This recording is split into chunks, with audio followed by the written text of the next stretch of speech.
Salutations les avis de vérité. Comme vous avez pu l'entendre, les jeux vidéo sont en plein essor. Malgré les prix de plus en plus élevés, les ventes augmentent de façon exponentielle. Pourquoi? Pourquoi un tel engouement pour ces produits? Pourquoi alors que les gens ont de moins en moins de temps libre et d'argent? Pourquoi alors que les jeux avoisinent les 70-80 € et les consoles les 400? Pourquoi dépenser pour des jeux payants alors que le net regorge de petits bijoux vidéoludiques gratuits? Pourquoi alors que vos smartphones sont dotés gratuitement de jeux indés eux-mêmes gratuits? Pourquoi payer le prix fort alors que beaucoup de jeux indés sont si peu chers, voire souvent en solde à des prix compétitifs? Oui, pourquoi? Qu'est-ce qui peut expliquer les achats compulsifs pour tel ou tel jeu AAA, des jeux que les parents n'auraient jamais achetés avant ni même joués, car la tranche des 25-40 ans est celle qui joue le plus actuellement? En y réfléchissant, cela n'a rien de logique, alors pourquoi? Est-ce qu'on nous cacherait quelque chose? Les enfants hier, les parents aujourd'hui?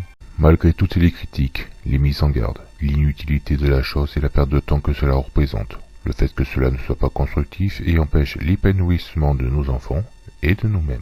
Pourquoi en acheter? Il est des rumeurs qui s'accorderaient à dire qu'il y aurait des images subliminales au sein des jeux eux-mêmes et d'autres cachées dans les publicités pour ceci. Vous ne savez pas ce qu'est une image subliminale? Pour ceux qui ne le savent pas, c'est tout simplement une image cachée. Notre œil enregistre 24 images secondes.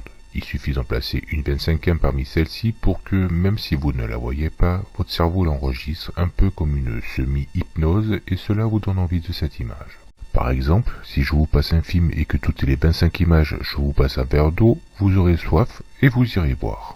Se pourrait-il que la même chose soit mise en place dans nos jeux, nous donnant l'envie de toujours en acheter plus, ou alors un jeu bien spécifique, un jeu dont l'éditeur aurait payé les droits à l'État pour pouvoir mettre en place cette stratégie? L'État est-il complice? A-t-il connaissance de cette arnaque?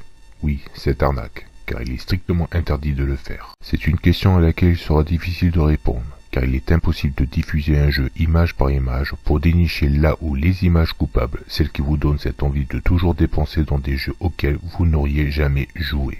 Alors, avant d'acheter un jeu pour vos enfants, demandez-vous si c'est pour eux ou pour vous que vous le faites, et surtout, pourquoi vous le faites. En avez-vous vraiment besoin? L'auriez-vous fait en temps normal?